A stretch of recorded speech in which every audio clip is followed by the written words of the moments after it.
తెలంగాణలో డిసెంబర్లో నిర్వహించే ఖేలో ఇండియా పోటీలకు యువత సిద్ధం కావాలన్నారు ప్రధాని మోదీ. 2036 ఒలింపిక్స్ లో మెడల్ సాధించడమే లక్ష్యంగా గురిపెట్టాలన్నారు. ఖేలో ఇండియా పోటీలకు తెలంగాణను వేదికగా ఎంపిక చేయడంపై ప్రధాని మోదీకి కేంద్ర మంత్రి కిషన్ రెడ్డి ధన్యవాదాలు తెలిపారు. టార్గెట్ 2036 ఒలింపిక్స్ పై దేశ యువత క్రీడాకారులు ఫోకస్ పెట్టాలన్నారు ప్రధాని మోదీ. ఇప్పుడు 5 నుంచి 15 ఏళ్లు ఉన్న కుర్రాళ్లు క్రీడలపై దృష్టి సారించి దేశం గర్వించదగ్గ క్రీడాకారులుగా తయారవ్వాలని పిలుపునిచ్చారు. దేశంలోని యువ క్రీడాకారులకిచ్చిన సందేశంలో క్రీడాకారులకు ఎంతో ప్రోత్సాహాన్ని ఇస్తున్నామని, ప్రభుత్వం నుంచి అన్ని సహాయ సహకారాలు అందిస్తున్నామన్నారు ప్రధాని. ఖేలో ఇండియా క్రీడలకు రెడీ కావాలన్నారు మోదీ. తెలంగాణలోని ఖేలో ఇండియా 8వ ఎడిషన్ పోటీలు జరగనున్నాయి.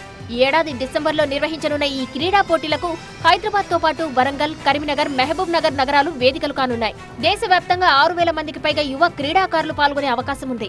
కేంద్ర యువజన వ్యవహారాలు, క్రీడల మంత్రిత్వ శాఖతో పాటు తెలంగాణ ప్రభుత్వం సమన్వయంతో ఏర్పాట్లు చేయనుంది. పోటీల నిర్వహణ కోసం కేంద్ర ప్రభుత్వం ఇప్పటికే 21 కోట్ల రూపాయలను విడుదల చేసింది. మొత్తం 25 క్రీడాంశాల్లో పోటీలు జరగనున్నాయి. ఆతిథ్య రాష్ట్రంగా తెలంగాణ మరో స్థానిక క్రీడను ప్రతిపాదించే అవకాశం ఉండగా ఈ ఎడిషన్ లో మరో కొత్త క్రీడను కూడా చేర్చనున్నారు. हमारे पास वाटर स्पोर्ट्स से लेकर विंटर स्पोर्ट्स तक के लिए डेमोग्राफी भी है और जियोग्राफी भी है।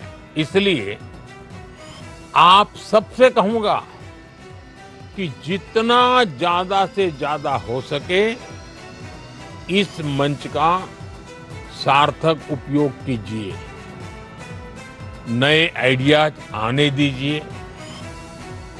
युवा शक्ति के ये नए आइडियाज ही विकसित भारत की सिद्धि की ताकत बनेंगे. ఖేలో ఇండియా యూత్ గేమ్స్ కు తెలంగాణను ఎంపిక చేయడంపై కేంద్ర మంత్రి కిషన్ రెడ్డి హర్షం వ్యక్తం చేశారు. ప్రధానమంత్రి నరేంద్ర మోదీకి ఆయన కృతజ్ఞతలు తెలిపారు. Khelo India, target Olympic podium scheme, TOPS యువ క్రీడాకారులకు అండగా నిలుస్తున్నాయని కేంద్రం తెలిపింది. తెలంగాణకు చెందిన అంతర్జాతీయ బాక్సర్ నిఖత్ జరీన్ కు బ్యాడ్మింటన్ స్టార్ PV సింధు కూడా TOPS తో అంతర్జాతీయ స్థాయి శిక్షణ, ప్రొఫెషనల్ సపోర్ట్ స్టాఫ్ సహాయాన్ని పొందుతున్నారు.